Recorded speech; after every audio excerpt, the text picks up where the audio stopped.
I'm about 100 kilometers north of Nairobi, south of Nairobi, somewhere deep in the Rift Valley.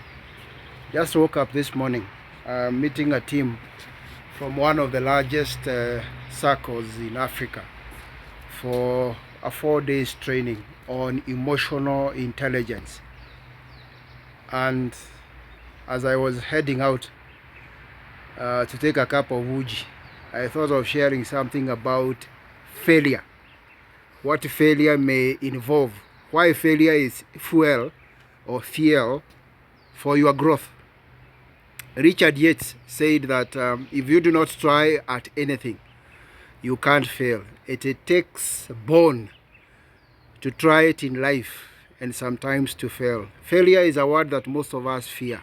It sends chills down many the spines of entrepreneurs, many the spines of career people, many the spines of family members and family, even fathers and husbands and wives, and even sons and daughters. But failure is not the end. Failure sometimes is the most critical factor that makes you make a turnaround in your life for the better, for the high up. Some of us have failed. Some of us have been sacked in jobs. Some of us have started businesses, they have failed. I know the first business I started was in the university. I was in my second and third year. I started selling bread in the room, and even newspapers, Bluebird. At that particular time, I had not known the Lord. So I was involved even in contrabands that were not good for the community and the society, but they were being consumed by the students. So the idea is that failure is normally fuel for your growth.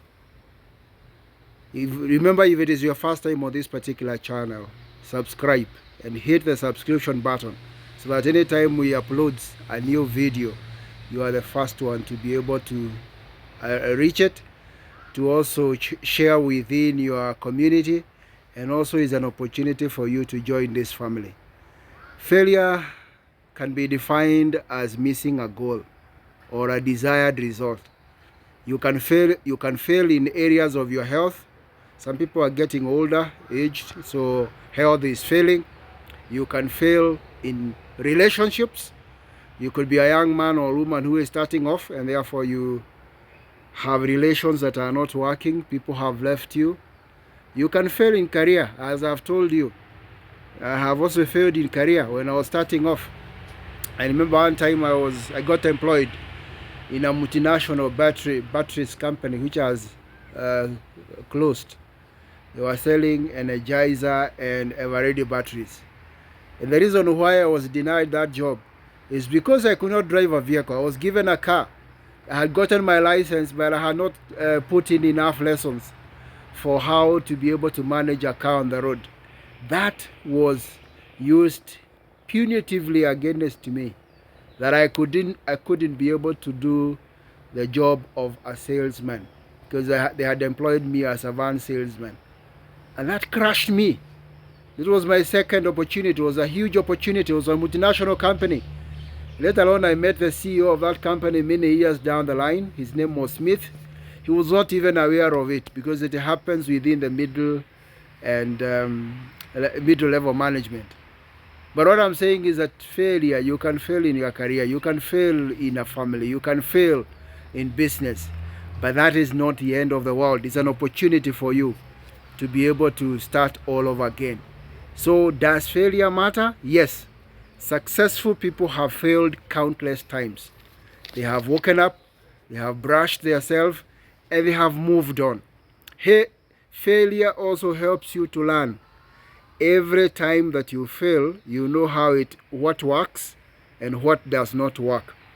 Failure is also an opportunity for you to be able to understand your weaknesses and strengths and how to improve yourself.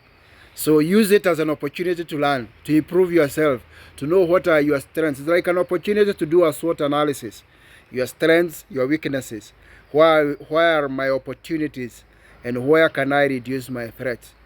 Number 4 reason why failure matter is because it helps you to develop mental skills and experience.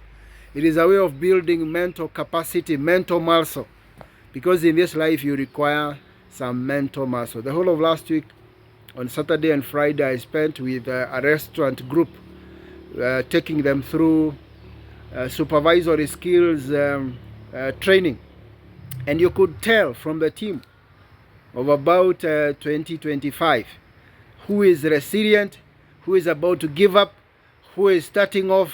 So it is an opportunity. When you fail, it is an opportunity for you to develop your skills and also your experience. As I conclude, how do you handle failure? Number one, use it as a feedback loop to improve and learn. Use it as a lesson. Use it as an opportunity that you have been given feedback by life, by people, that you need to work and improve. The second way of handling failure is focus on the process and not outcomes. Success and failure are outcomes. They are events. For example, you have succeeded. Maybe you have done a wedding. You have always wanted to do a wedding. You have bought your first car. You bought your first land, your first building. You have built your first flat. That is an event because it has come to an. But what are the lessons that you have learned as you waited patiently, as you are building block by block, as you are courting this girl, going for coffee dates? Sometimes they don't turn up. Sometimes they send you an SMS or a WhatsApp message about 5 minutes to time. I can't make it. What are the lessons you have picked? Those are the most important. And lastly, embrace and do not fear. Put yourself out there, fail, learn, succeed. Do not fear, because fear is the undoing of our learnings. Remember, failure should be our teacher. It should not be our undertaker. Failure should be an opportunity for you to overcome. Failure is just delay. It is not defeat. I wish you guys a good morning, and remember, if you have never subscribed to this particular family, hit that particular subscription button so that you can continue enjoying and we can continue learning and joining this family. God bless.